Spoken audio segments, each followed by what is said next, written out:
Olá pessoal, tudo bem com vocês? Estamos aqui em mais uma videoaula hoje com o tema de equilíbrio químico, né? Mais um conteúdo da nossa terceira unidade da disciplina de Química Geral para o curso de Ciência e Tecnologia, né? E anteriormente a gente discutiu vários pontos que vão ser utilizados como complemento para o entendimento desse capítulo de equilíbrio químico. E um dos pontos que são importantes, a gente discutiu lá no capítulo de reações químicas e cálculo estequiométrico, né? Então, lá naquele capítulo, gente, todas as discussões levavam para que a gente tivesse o entendimento que a maior parte das reações químicas, elas se completavam. Por exemplo, quando a gente discutiu lá os conceitos de reagente limitante, de reagente em excesso, né, nós vimos que o reagente limitante é aquele reagente que é totalmente consumido no decorrer da reação. Então, naquele momento, as nossas discussões levavam a fazer com que nós acreditássemos que todas as reações elas se completavam, certo? Mas, na verdade, nesse momento, a gente vai começar a perceber que a maioria das reações, elas não se completam. A maioria das reações, elas atingem um estágio que a gente chama que é o estágio de equilíbrio químico, que é um estágio onde as velocidades, tanto da minha reação direta como da minha reação inversa, elas se igualam e a gente vai trabalhar isso nesse capítulo de equilíbrio químico, tá certo? Então, a gente vai iniciar essa discussão, né, e aprofundar um pouco mais já com um exemplo, para que a gente possa ir assimilando algumas informações. Então, nesse momento, eu quero que vocês considerem um exemplo do tetróxido de dinitrogênio, ou seja, o N2O4, certo? Na sua forma congelada, a baixa temperatura, certo? E esse tetróxido de dinitrogênio, ele congelado, ele é um gás incolor, perfeito? Então, a temperatura ambiente, o que é que acontece? Esse gás ele começa a se decompor e a formar o NO2, que é um gás marrom. Então, visualmente, à medida com que a gente aumenta a temperatura, a gente consegue observar que essa reação química ela está caminhando no sentido de formação de produtos. Então, lá no cálculo estequiométrico, lá em reações químicas, nós vimos que do lado esquerdo de uma equação química eu tenho os reagentes, do lado direito eu tenho o produto. Naquele momento, a gente trabalhava geralmente com uma setinha única, indicando que o reagente estava se transformando em produto. No entanto, como eu falei para vocês, a maior parte das reações elas não funcionam nesse formato, onde todo o reagente se transforma em produto. Né? Então, as reações, a maior parte das reações, elas não se completam, na verdade. O que existe é um ponto de equilíbrio que a gente vai trabalhar nesse capítulo, perfeito? Então, considerando essa reação, nós temos o N2O4 gasoso formando o 2NO2 gasoso, onde essa setinha dupla aqui, ela indica que as reações, tanto direta como inversa, elas acontecem, até que o equilíbrio ele seja atingido, perfeito? Então, a partir desse momento, a gente começa a trabalhar não somente com uma setinha única, a gente começa a trabalhar com uma seta dupla, indicando que a reação ela é dinâmica, ou seja, ocorre tanto no sentido de formação de produto, como no sentido de formação de reagente. Perfeito? Então, aprofundando um pouco mais nesse exemplo, o que é que a gente tem? Aqui na letra A, né, a gente tem uma imagem, letra A, B e C. Aqui na letra A, a gente observa o N2O4 congelado. Então, ele é praticamente incolor. Ele está aqui dentro dessa ampola de vidro, né, a uma baixa temperatura, e ele se apresenta como um gás incolor. À medida que o N2O4 ele é aquecido acima do seu ponto de ebulição, ele começa a formar um gás marrom. Ou seja, inicialmente, antes da minha reação ela acontecer, certo? Lá, quando o N2O4 está congelado, eu só tenho naquele meio o N2O4, um gás incolor. A partir do momento em que eu começo a aumentar a temperatura, a minha reação ela inicia, ela começa a acontecer. A partir do momento que a minha reação começa a acontecer, o N2O4 começa a se transformar em NO2.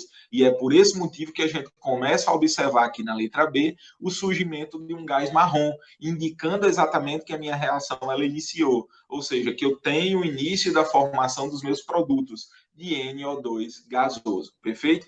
E, eventualmente, a cor para de mudar à medida que o N2O4 e o NO2 atingem pressões parciais nas quais são interconvertidos na mesma velocidade. Então, com o passar do tempo, essa interconversão, ou seja, de N2O4 em NO2 e de NO2 em N2O4, porque a reação tanto direta como inversa, ela acontece, tá certo? Então, vai chegar um determinado momento que a composição desse sistema, ele não vai mais se alterar. Como a gente está trabalhando com gases, a gente trabalha com a ideia de pressão. Então, vai chegar um determinado momento que as pressões parciais, tanto do N2O4 como do NO2, elas não vão mais se alterar. Ou seja, significa dizer que a minha reação química, a sua composição, ela não vai mais se alterar a partir desse momento. No entanto, não significa que a reação ela acabou. A reação ela continua. Qual é a diferença? É que tanto a velocidade da minha reação direta como a velocidade da minha reação inversa, elas se igualam, e isso a gente vai ver exatamente daqui a pouco na discussão desse capítulo.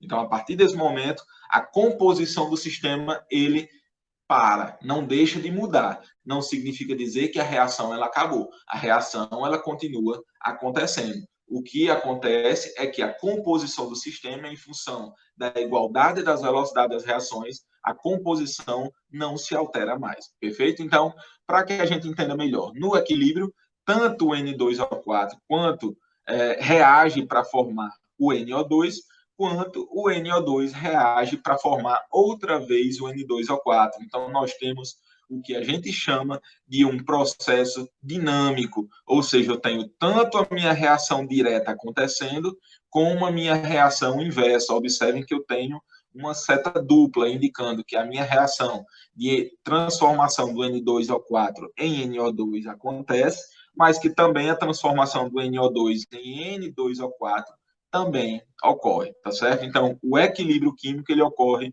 quando as reações direta e inversa acontecem a velocidades iguais. E isso a gente vai entender através de algumas discussões que a gente vai trabalhar aqui nesse capítulo.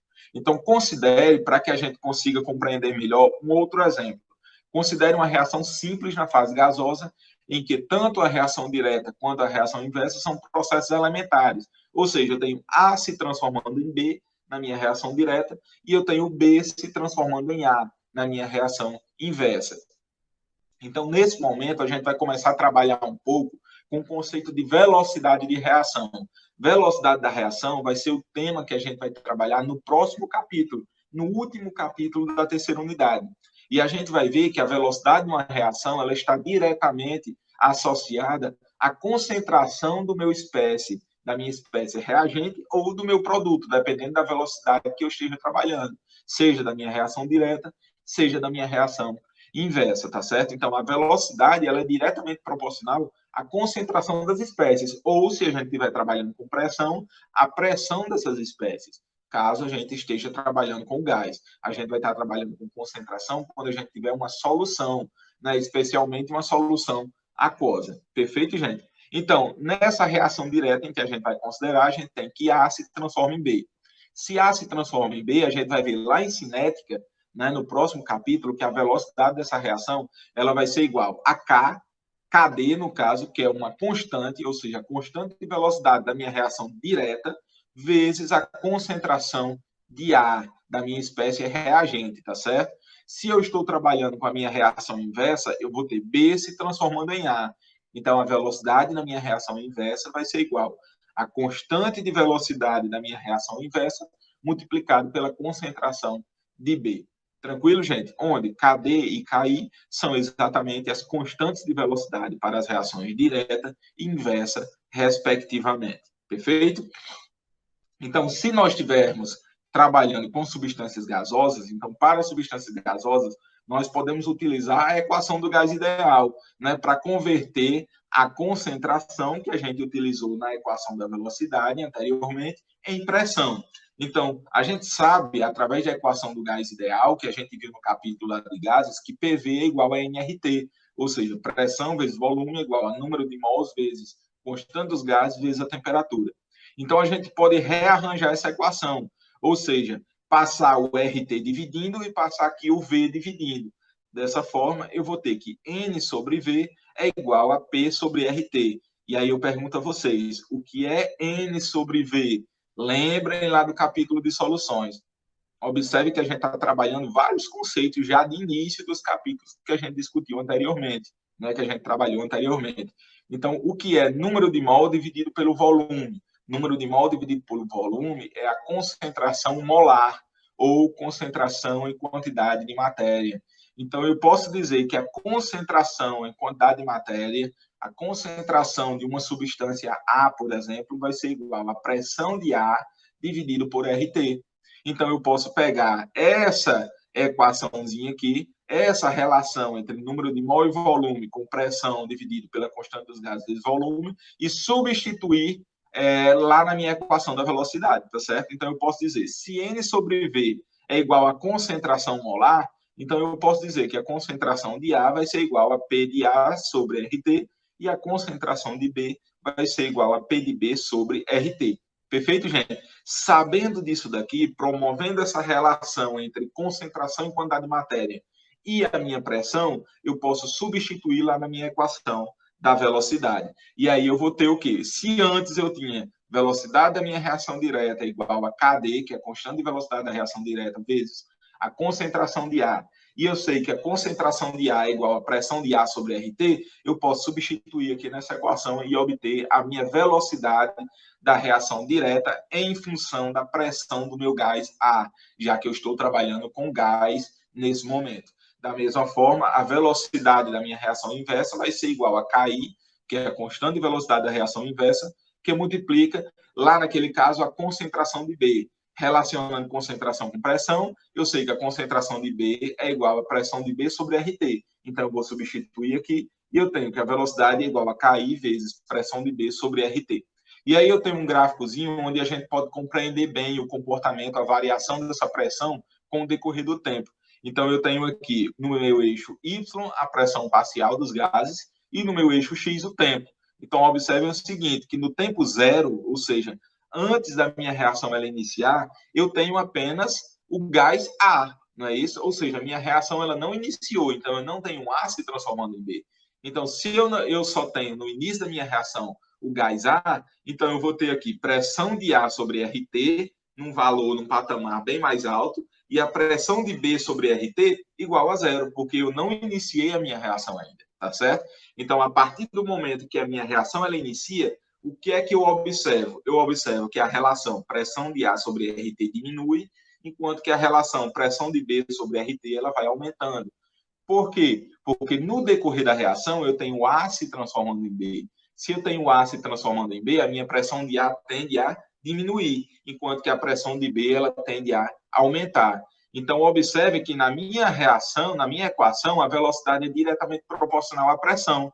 Então, se no início da minha reação eu tenho lá a pressão de A diminuindo, né, com o passar do tempo, e a pressão de B aumentando, eu sei, consequentemente, que a minha velocidade da reação direta ela vai diminuindo com o tempo e a velocidade da minha reação inversa ela vai aumentando, porque as velocidades elas são proporcionais à concentração ou à pressão das espécies. Se eu tenho uma diminuição de A, a minha velocidade de A também vai diminuir. Se eu tenho um aumento da pressão de B, a minha velocidade da reação inversa ela vai aumentar. Perfeito, gente? Então, chega um determinado momento em que essas pressões, tanto de A como a pressão de B, ela começa a se manter constante.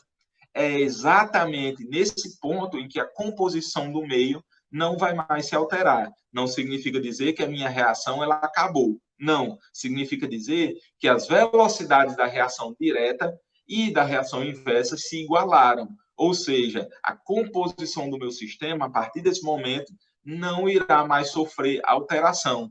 Então, eu tenho que a pressão de A passa a ser constante e a pressão de B também passa a ser constante. A composição do meu sistema não vai mais ser alterada e a gente pode observar isso a partir do momento em que eu tenho o meu equilíbrio químico atingido, tá certo? E aí, em relação às velocidades, eu vou ter que a velocidade da minha reação direta é igual a KD vezes pressão de A sobre RT. E a velocidade da minha reação inversa vai ser KI vezes a pressão de B sobre RT. Não foi isso que a gente viu? Então, no início da reação, eu tenho uma determinada velocidade, e aí o que é que acontece? Com o passar do tempo, como a pressão de A vai diminuindo, o que é que acontece com a velocidade? A velocidade da minha reação direta também vai diminuindo. Como a pressão de B vai aumentando, com o passar do tempo, a velocidade da minha reação inversa ela vai aumentando. e vai chegar um ponto em que essas velocidades elas vão se igualar. Então, a partir desse momento que as minhas velocidades elas se igualam, eu tenho o que a gente chama de equilíbrio químico atingido, ou seja, as velocidades da minha reação direta se iguala com a velocidade da minha reação inversa. Então, se a velocidade da minha reação direta é igual à velocidade da minha reação inversa no equilíbrio químico, eu posso dizer que KD vezes PA sobre RT é igual a KI vezes PB sobre RT, ou seja, a velocidade da minha reação direta é igual à velocidade da minha reação inversa. Não é isso? Eu posso representar matematicamente dessa forma. E aí eu posso reorganizar essa equação no sentido de deixar de um lado da igualdade, certo? O que é pressão e RT, e do outro lado da igualdade o que é a constante. Então, reorganizando essa equação, eu tenho que PB sobre RT dividido por PA sobre RT vai ser igual, né, a PB sobre A sobre PA igual a KD sobre KI. Por quê? Porque quando eu organizo nesse formato aqui, eu vou ter R sobre T dividido por R sobre T. Ou seja, eu tenho que RT dividido por RT é igual a 1. Então, eu só tenho, na verdade, a partir do momento que eu reorganizo a minha equação nesse formato, que PB sobre PA, porque RT divide com RT. Então, eu tenho aqui PB sobre PA, que vai ser igual a constante da minha reação direta dividido pela constante da minha reação inversa. Então, constante sobre constante é igual a constante. Então, observem o seguinte, que a partir desse momento eu tenho a pressão de B dividido pela pressão de A, que vai ser igual a uma constante. Que constante é essa? A gente vai verificar logo mais à frente que essa constante se trata exatamente da constante de equilíbrio químico. Perfeito? Onde a constante de equilíbrio vai ser igual para essa reação hipotética de A se transformando em B, a constante de equilíbrio vai ser igual a pressão de B dividido pela pressão de A, ou seja, a pressão do meu produto dividido pela pressão do meu reagente, que vai ser igual a uma constante que vai ser chamada de constante de equilíbrio químico. Isso no equilíbrio químico, perfeito? Então, como o equilíbrio ele é estabelecido, as pressões parciais de A e B não variam mais. A composição do equilíbrio permanece constante com o tempo, não é? Não significa dizer que A e B param de reagir. Não, não significa dizer isso. Significa dizer que as velocidades de interconversão de A e B se igualam. A velocidade da minha reação direta passa a ser igual à velocidade da minha reação inversa, ou seja, eu tenho o meu equilíbrio químico estabelecido. Perfeito? Então, vamos estudar um pouco mais sobre essa constante de equilíbrio que a gente acabou de falar. Então, suponha que a gente tem uma reação, uma equação geral de equilíbrio. Eu tenho Azinho, Azão, certo? Vamos representar dessa forma, mais Bzinho, Bzão, formando Czinho, Czão, mais Dzinho, Dzão. E o que é esse Azinho, esse Azão, né? A, B, C e D são as espécies que estão envolvidas na minha reação química. Azinho, Bzinho, Czinho e Dzinho são exatamente os coeficientes estequiométricos.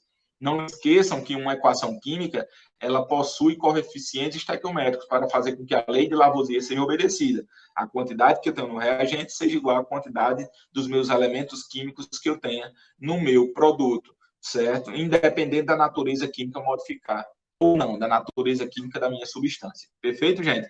Então, de acordo com a lei da ação das massas, a condição de equilíbrio é expressa pela seguinte equação quando todos os reagentes e produtos estiverem na fase gasosa. Então, se nós estamos trabalhando com gás, nós trabalhamos com pressão. Então, a constante de equilíbrio, de acordo com a lei da ação das massas, vai ser igual à pressão dos produtos dividido pela pressão dos reagentes, elevados cada um ao seu coeficiente estequiométrico, tá certo? Lembrem sempre disso. Na constante de equilíbrio, nós temos que representar também os coeficientes estequiométricos, tá certo? E aí, atentem para o seguinte, se eu tenho dois produtos, por exemplo, eu vou ter a pressão de C elevada ao seu coeficiente estequiométrico vezes a pressão de D elevada ao seu coeficiente estequiométrico, dividido por, se eu tenho dois reagentes, eu vou ter a pressão de A elevada ao seu coeficiente estequiométrico vezes a pressão de B elevada ao seu coeficiente estequiométrico. Se eu tivesse, por exemplo, um terceiro reagente ou um terceiro produto, eu iria colocar. Se eu tivesse, por exemplo, um mais Ezinho, Ezão aqui no meu produto, eu iria vezes pressão do meu produto E elevado ao seu coeficiente estequiométrico, tá certo? E assim por diante. Se eu tivesse apenas um produto, eu teria aqui, por exemplo, se eu tivesse só C, eu teria a pressão de C aqui no meu numerador, tá certo? Então, é desse formato. Se eu tenho um reagente ou um produto, eu represento, se eu tiver na forma gasosa, eu represento ele na forma de pressão, tá certo? Se eu tiver dois ou mais, eu vou fazer o produto dessas espécies, tanto do meu produto como do meu reagente, e representar, certo, eles aqui elevados a seus coeficientes estequiométricos na minha constante de equilíbrio. Então, observem que essa constante de equilíbrio expressa pela lei da ação das massas é a minha constante de equilíbrio que eu obtive anteriormente através da minha relação entre velocidade de reação direta e velocidade da minha reação inversa. Perfeito? Então, quando os reagentes e os produtos eles estão todos em solução, ou seja, quando eu não tenho gás, eu tenho uma solução, a condição de equilíbrio ela vai ser expressa pelo mesmo tipo de equação, mas a gente, ao invés de utilizar a pressão, a gente vai utilizar a concentração em quantidade de matéria, ou seja, a concentração molar, tá certo? Então, a concentração ela é representada por esses colchetezinhos. Então, da mesma forma, se ao invés de se a gente não tivesse trabalhando com gás, se a gente tivesse trabalhando com espécies em solução, ao invés de pressão, a gente iria trabalhar com concentração. Então, a constante de equilíbrio seria a concentração de C elevado ao seu coeficiente estequiométrico, vezes a concentração de D elevado ao seu coeficiente estequiométrico, dividido pela concentração de A elevado ao seu coeficiente, vezes a concentração de B elevado ao seu coeficiente. Ou seja, a minha constante de equilíbrio ela sempre vai ser a relação dos produtos sobre a relação dos meus reagentes, tá certo? A constante de equilíbrio sempre será apresentada nesse formato. Então, chamamos essa relação de expressão da constante de equilíbrio para uma determinada reação química, tá certo? Então, vamos lá. Discutindo agora, gente, um pouco sobre a ordem de grandeza dessas constantes de equilíbrio, tá certo? Então, entendendo como se dá essa relação, que é produto dividido por reagente, a constante de equilíbrio, K, ela é a razão entre produto e reagente.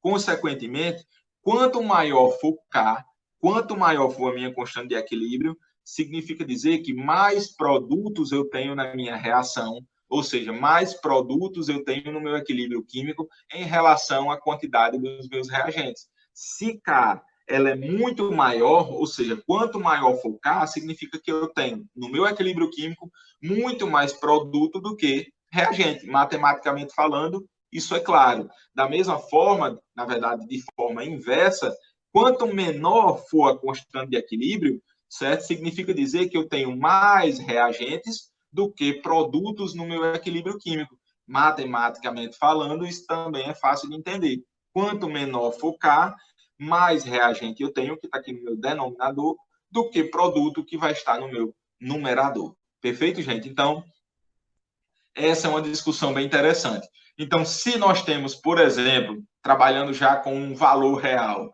se nós temos K muito maior do que 1, por exemplo, então o que é que isso significa? Significa dizer que os meus produtos eles predominam no equilíbrio químico, certo? E o meu equilíbrio se encontra deslocado mais no sentido de formação de produto.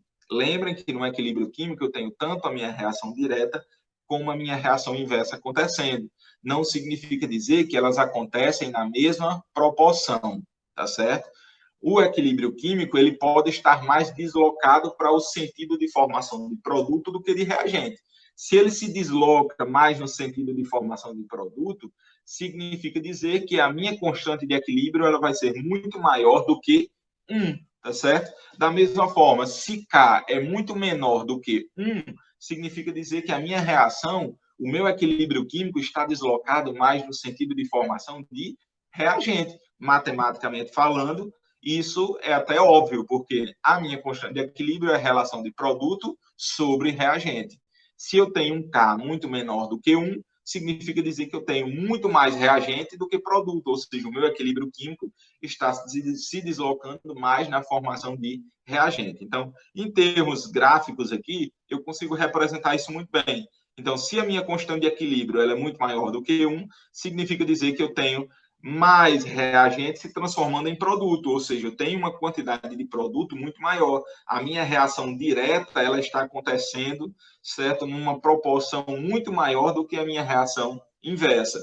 Né? De forma inversa, se eu tenho a constante de equilíbrio muito menor do que 1, significa dizer que o meu equilíbrio está deslocado mais no sentido de formação de reagente, ou seja, eu tenho produto se transformando em reagente em maior proporção do que reagente em produto, certo? Então, se eu tenho mais reagente na minha equação, a minha constante de equilíbrio ela vai ser muito menor do que 1. Perfeito, gente? Algumas literaturas trazem essa representação com diferentes tamanhos de setinhas. Se eu tenho a minha equação direta acontecendo em maior proporção do que a inversa, alguns livros trazem uma seta bem grande da minha reação direta e uma setinha pequenininha na minha reação inversa, dizendo que esse equilíbrio está se deslocando de forma menos intensa para a formação de reagente.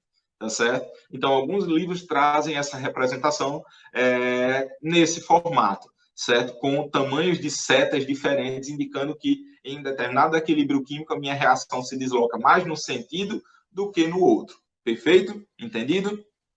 Então vamos lá. Um outro ponto a se questionar é a respeito das unidades das constantes de equilíbrio. E aí eu pergunto a vocês: a constante de equilíbrio, ela tem unidade?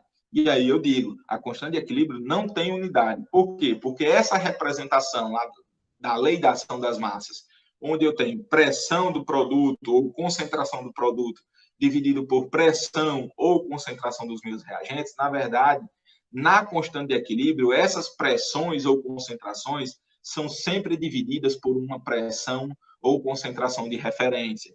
Então, na verdade, a gente não teria somente pressão do produto dividido pela pressão do reagente, no caso dessa equação, onde eu tenho N2O4 se transformando em 2NO2, tá certo? Eu tenho, na verdade, a pressão do meu produto em relação a uma pressão de referência, dividido pela pressão do meu reagente em relação a uma pressão de referência. E que pressão seria essa? A pressão de referência é 1 atm. E se eu estivesse trabalhando com concentração, qual seria a concentração de referência? A concentração de referência seria 1 mol por litro, certo? Como as minhas, tanto pressão como concentração é 1, tá certo? Eu não preciso colocar, mas as minhas unidades, elas vão se eliminar. Então, eu tenho aqui uma pressão que é em atm dividido por 1 atm, que é a minha pressão de referência. Então, como é 1, eu não preciso colocar, qualquer número dividido por 1 é ele mesmo, né? E, em relação às minhas unidades, a unidade atm vai se eliminar com a unidade atm aqui, da mesma forma aqui no meu denominador. Eu tenho a pressão do N2O4 dividido pela pressão de referência.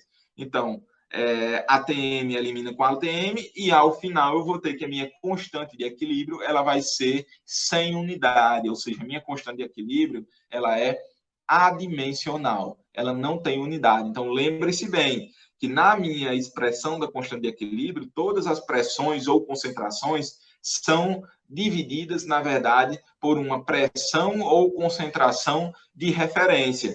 Essa pressão ou concentração é 1 atm, ou 1 mol por litro. Por isso que a gente não representa na constante de equilíbrio, tá certo? A gente só representa pressão ou concentração de produto dividido por pressão ou concentração de reagentes. Então, é por esse motivo que a constante de equilíbrio ela não tem unidade, tá certo? E aí, uma outra informação importante é a respeito da heterogeneidade dos meus equilíbrios químicos. Então, a gente viu lá em soluções que uma mistura ela pode ser tanto homogênea como heterogênea, certo? Uma mistura homogênea é aquela que apresenta uma única fase. Uma mistura heterogênea é aquela que apresenta duas ou mais fases. Da mesma forma, isso acontece no nosso equilíbrio químico. O equilíbrio ele pode ser um equilíbrio homogêneo, onde todas as espécies, sejam reagentes ou produtos, estão numa única fase. E o equilíbrio ele pode ser também um equilíbrio heterogêneo, onde as espécies, tanto produtos como reagentes, podem se apresentar em diferentes fases. A gente tem um exemplo bem claro aqui de um equilíbrio heterogêneo, onde eu tenho CaCO3 sólido se decompondo e formando o Ca sólido mais CO2 gasoso. Então, eu tenho espécies em diferentes estados físicos, ou seja, eu tenho espécies em diferentes fases. Então, eu tenho duas fases aqui, tá certo? Uma fase sólida e uma fase gasosa. Perfeito, gente? Então, eu tenho diferentes fases. E aí, o que é que acontece? Nas expressões das constantes de equilíbrio, a gente vai ignorar as concentrações de líquidos puros e sólidos puros. Então, eu quero que vocês se lembrem lá do capítulo de funções inorgânicas, quando a gente foi representar a constante de ionização de alguns ácidos e de algumas bases. E eu disse a vocês que a água não entrava na constante de equilíbrio, que vocês iriam entender isso lá no capítulo de constante de equilíbrio. E é exatamente nesse momento que a gente entende. Por quê? Porque tanto líquidos puros como sólidos puros, na constante de equilíbrio, eles seriam divididos pelas suas concentrações de referência, ou pressão, no caso, concentrações de referência, já que a gente trabalha com sólido ou com líquido puro, tá certo? E aí eu pergunto a vocês, o que é a referência para um sólido puro? O que é a referência para um líquido puro? A referência para um sólido puro ou para um líquido puro é ele mesmo, certo? A referência para espécies puras é ela mesma. Então, se eu tenho, por exemplo, lá na constante de equilíbrio, a concentração do CO3 dividida por uma concentração de referência, eu vou ter a concentração de CaCO3 dividido pela concentração de CaCO3, ou seja, CaCO3 dividido por CaCO3 dá 1. Então, eu não preciso representar o meu sólido puro na constante de equilíbrio. Da mesma forma, é um líquido puro. Se eu tenho lá água, qual é a referência para a água líquida, pura? É ela mesma. Então, eu vou ter água dividido por água, que vai ser igual a 1. Então, eu não preciso representar sólidos puros e líquidos puros na minha constante de equilíbrio. Então, se nós considerarmos, por exemplo, essa reação que foi apresentada aqui, CaCO3 se transformando em CaO mais CO2, certo? A quantidade de CO2 formado será independente das quantidades de Ca e CaCO3, tá certo? Então, a minha constante de equilíbrio vai ser igual a quem? A minha pressão do CO2 vai estar no produto, né? Então, é produto sobre reagente. Então, eu vou ter que a minha constante de equilíbrio vai ser igual à pressão do CO2, tá certo? Simplesmente, essa vai ser a representação da minha constante de equilíbrio. Por quê? Porque as outras espécies são sólidos puros. Perfeito, gente? Somente fazendo uma suposição. Se a minha pressão do CO2 não tivesse aqui no produto, se ela tivesse no meu reagente, como seria a constante de equilíbrio? No produto, se eu tivesse sólido apenas. No meu reagente é que eu tenho um gás. Então, a minha constante de equilíbrio ia ser 1 sobre a pressão do meu reagente. Isso é uma suposição para que vocês vejam como se apresentaria a minha constante de equilíbrio. Se o meu gás ele está no produto, certo? E o restante é tudo sólido, eu tenho que a constante de equilíbrio é igual à pressão desse gás. Se a minha pressão está no reagente e o restante é sólido, eu ia ter que a minha constante de equilíbrio é igual a 1, né? Dividido pela pressão desse meu gás. Então, só uma analogia aí, quando eu tenho gás e sólidos e o meu gás está no reagente ou está no produto, para que vocês entendam melhor como ficaria a minha constante de equilíbrio. Então, nós temos agora, gente, o que a gente chama de cálculo das constantes de equilíbrio. Então, normalmente, nós não sabemos as concentrações de todas as espécies no nosso equilíbrio químico, né?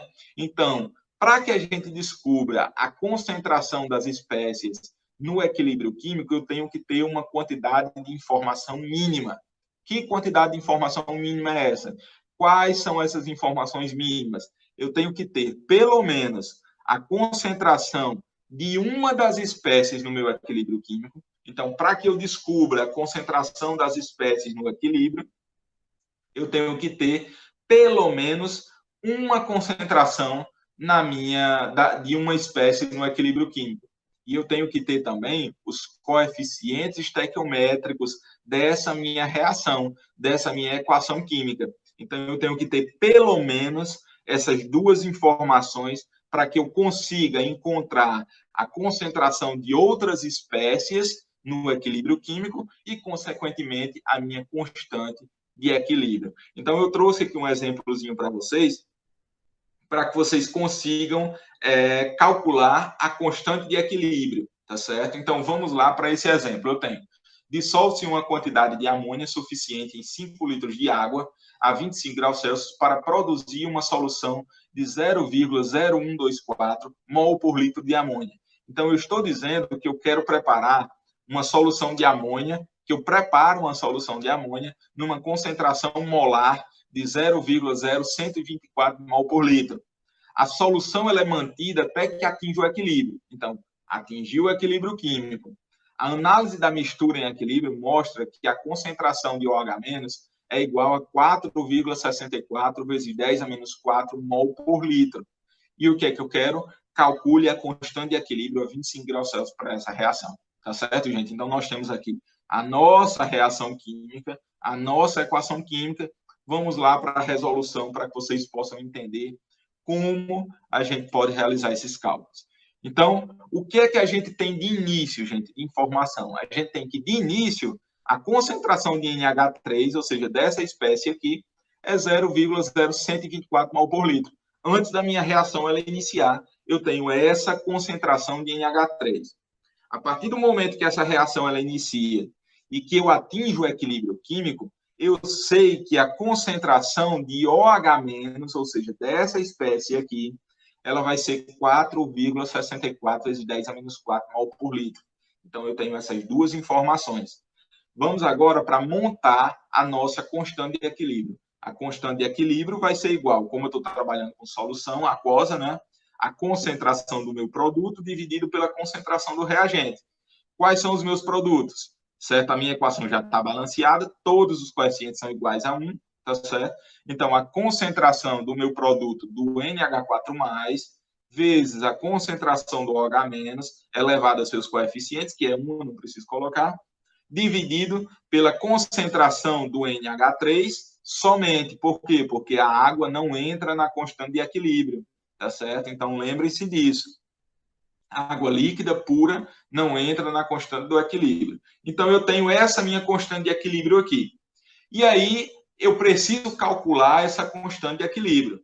Então, eu preciso saber todas as concentrações das minhas espécies no equilíbrio químico, tá certo? No entanto, eu só tenho até o momento a informação da concentração de OH-. Eu tenho que descobrir a concentração do NH4+ no equilíbrio e eu tenho que descobrir a concentração do NH3 no equilíbrio. Lembrem que eu tenho a informação da minha concentração inicial, antes da reação acontecer, de NH3, mas eu não tenho a concentração de NH3 no equilíbrio. Vamos descobrir ela. Vamos lá. Como a proporção estequiométrica entre NH3 e OH- é de 1 para 1, a quantidade de NH3 consumida na minha reação, certo? Até atingir o equilíbrio químico, vai ser equivalente ao que foi produzido de OH-. Então, observe, eu tenho um cálculo estequiométrico. Se a minha proporção estequiométrica é de 1 para 1 entre NH3 e OH-, se eu produzir 4,64 vezes 10 a menos 4 mol por litro de OH-, o que é que foi consumido de NH3 até atingir o equilíbrio? Foi consumido exatamente 4,64 vezes 10 a menos 4 mol por litro. Então, a minha proporção é de 1 para 1.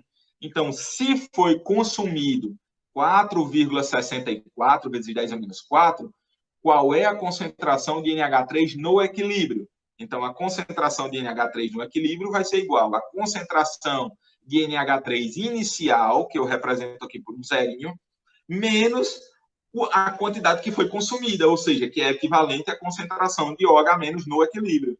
Então, eu vou ter que a concentração de NH3 no equilíbrio vai ser igual a 0,0124, que é a concentração inicial, menos o que foi consumido, que é proporcional à concentração de OH-, ou seja, 4,64 vezes 10 a menos 4. Então, eu tenho agora que a concentração do NH3 no equilíbrio é igual a 0,0119 mol por litro. Ou seja, descobrir a minha concentração de NH3 no equilíbrio. Vamos agora descobrir a concentração de NH4. E a gente faz a mesma relação. Qual é a proporção estequiométrica entre NH4 e OH-? É 1 para 1. Se a proporção estequiométrica é de 1 para 1, se eu produzir 4,64 vezes 10 a menos 4 mol por litro de OH-, eu também produzi 4,64 vezes 10 a menos 4 mol por litro de NH4+. Então, consequentemente, se a concentração de NH4+ é igual a OH- no equilíbrio, já que a proporção estequiométrica também é de 1:1, portanto, a concentração de NH4+ no equilíbrio é igual a 4,64 vezes 10 a menos 4 mol por litro. Perfeito, gente? Então, eu já tenho as minhas 3 concentrações no equilíbrio químico. Se eu tenho a concentração das minhas 3 espécies no equilíbrio, eu posso jogar isso na minha constante de equilíbrio e encontrar o valor dessa constante. Então, eu vou ter que a constante de equilíbrio é igual a concentração de NH4+ vezes a concentração de OH- dividido pela concentração de NH3 no equilíbrio químico. Então, a constante de equilíbrio vai ser igual a 4,64 vezes 10 a menos 4 vezes 4,64 vezes 10 a menos 4 dividido por 0,0119. Realizando essa operação, eu vou ter que a minha constante de equilíbrio vai ser igual a 1,81 vezes 10 a menos 5. Perfeito, gente? Lembrando que a constante de equilíbrio ela é adimensional.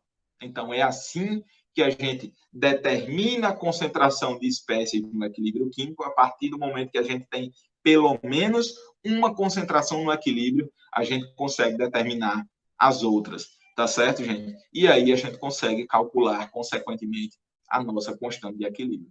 Entendido? Então, vamos voltar aqui para o nosso slide, para o nosso material. Então, gente, dessa forma, a gente conclui a nossa aula de hoje, a nossa primeira etapa, tá certo? E na próxima aula, a gente vai dar continuidade e concluir o capítulo de equilíbrio químico, discutindo inicialmente as aplicações dessa constante de equilíbrio.